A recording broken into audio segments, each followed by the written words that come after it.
Hello learners. तो स्वागत है आपका एक नए चैप्टर में। तो आज के इस वीडियो में मैं आपको एक्सप्लेन करूंगा कि जर्नल क्या होता है, किस तरह से हम उसे जर्नल एंट्री कर सकते हैं, और साथ ही साथ आपको जो है बताऊंगा कि अकाउंट्स कितने टाइप के होते हैं, यानी कि टाइप्स ऑफ अकाउंट, और उसका जो है गोल्डन रूल। ये 3 टॉपिक आपको इस वीडियो में डिस्कस होगा। तो इस वीडियो को पूरे अच्छे से देखें और अंत तक देखें।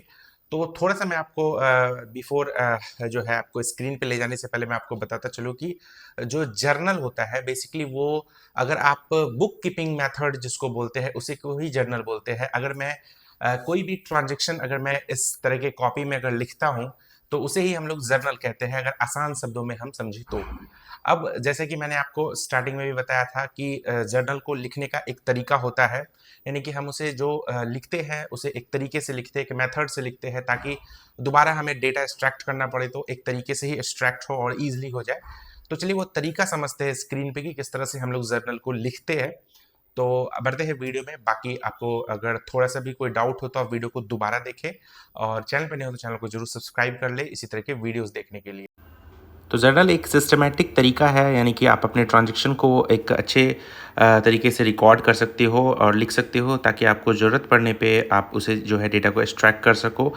तो चलिए, आपको आई होप जर्नल का जो है थोड़ा सा आइडिया हो गया होगा जर्नल क्या होता है। अब हम लोग पहले टाइप्स ऑफ अकाउंट पढ़ लेते हैं क्या होता है, एंड देन इसके बाद हम लोग समझेंगे कि जर्नल को एंट्री कैसे करते हैं। तो टाइप्स ऑफ अकाउंट में आप देख सकते हो वो टोटल में टैली में 3 अकाउंट्स होते हैं, पर्सनल, रियल और नॉमिनल। तो सबसे पहले हम लोग पर्सनल को पढ़ते हैं। तो देख सकते हो पर्सनल अकाउंट जो होता है इसके अंदर बेसिकली अलग अलग ट्रांजेक्शन को हम लोग अलग अलग कैटेगरी में बांट दिए हैं। यानी कि जैसे अगर एग्जांपल अगर बैंक से रिलेटेड ट्रांजेक्शन होगा तो उसे पर्सनल अकाउंट में रखा जाएगा। रियल अकाउंट की बात कर ले तो इसमें जैसे कि कैश हो गया, एंड देन इसके बाद फिक्स एसेट हो गया, डिपॉजिट एसेट है, सेल्स है, परचेज है, और स्टॉक वगैरह के टाइप के ट्रांजेक्शन को आप रियल में रखोगे। वही जैसे ही हम लोग अलग अलग क्वेश्चंस को सॉल्व करेंगे तो आपको थोड़ा जैसे 5-10 क्वेश्चंस हम लोग बनाएंगे तो आपको समझ में आने लगेगा पर्सनल किस में रखना है, रियल किस में, नॉमिनल बस आपको याद रखना। नॉमिनल की अगर बात कर ले तो इनडायरेक्ट एक्सपेंस और डायरेक्ट एक्सपेंस हो गया, इनडायरेक्ट इनकम और डायरेक्ट इनकम जो है, ये जो पार्ट है वो नॉमिनल अकाउंट के है। तो इसमें आपको आई होप आपको डाउट नहीं रहा होगा कि किस टाइप के ट्रांजैक्शन को आप पर्सनल, रियल और नॉमिनल में रख सकते हो। इसमें आपको ज़्यादा कुछ नहीं करना है अभी फ़िलहाल, बस और बस आपको जो भी मैंने ट्रांजैक्शंस आपको बताए हैं बस उसे याद रखना है फ़िलहाल। उसी को याद रखने के साथ साथ जब हम लोग अकाउंट्स से रिलेटेड क्वेश्चंस बनाएंगे देन हम धीरे धीरे 5, 10, 15 क्वेश्चंस बनाने के बाद आपको बिल्कुल सॉल्व हो जाएगा डाउट की रियल में किसको रखना है, नॉमिनल में किसको और पर्सनल में किसको। तो चलिए हम लोग बढ़ते हैं नेक्स्ट गोल्डन रूल की तरफ। टैली में सबसे इंपॉर्टेंट अगर किसको माना जाता है तो वो गोल्डन रूल को ही माना जाता है। यानी कि इस तीनों अकाउंट्स में हम तो ये समझ लिए कि किस टाइप के ट्रांजेक्शन को इस अकाउंट्स में रखा जाएगा, बट जो मेन थिंग है यानी कि इसमें रूल्स लगते हैं। यानी कि जो आप सवाल बनाओगे, जो एंट्री करोगे, एंट्री करने से पहले आप रूल लगाओगे, तो रूल आपको जानना बहुत ज़रूरी है। पर्सनल, रियल और नॉमिनल तीनों का अपना अपना एक रूल होता है। तो चलिए हमें उसे समझते हैं।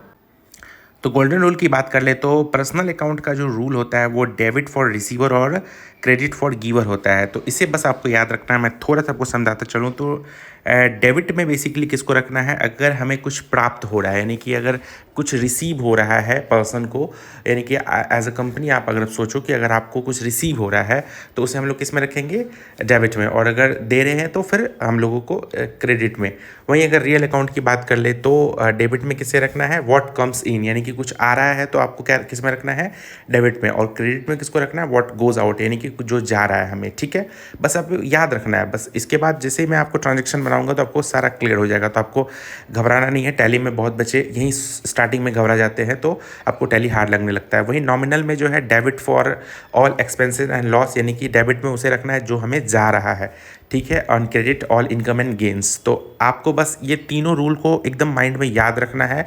आप चाहोगे तो इसे मे बी कुछ टाइमों के लिए रट भी जाओ, हालांकि रटना मैं रिकमेंडेशन नहीं करता हूँ, बट आप स्टार्टिंग के लिए कर सकते हो, बट इसे आप धीरे धीरे समझोगे तो ऑटोमेटिक आपको ये याद हो जाएगा।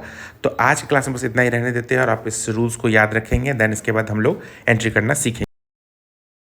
मेरी होड़ बैसलात मेरे आज भी जावे है सारे रोड बैसलात, ढूंढू चैन की नींद जोवा को तोड़ बैसलात, आया बैसलात तय में मेरी खोज बैसलात। 9 साल को कोई बालक अपने स्कूल में बतावे लंबड़दार मेरे कौम की पहचान है।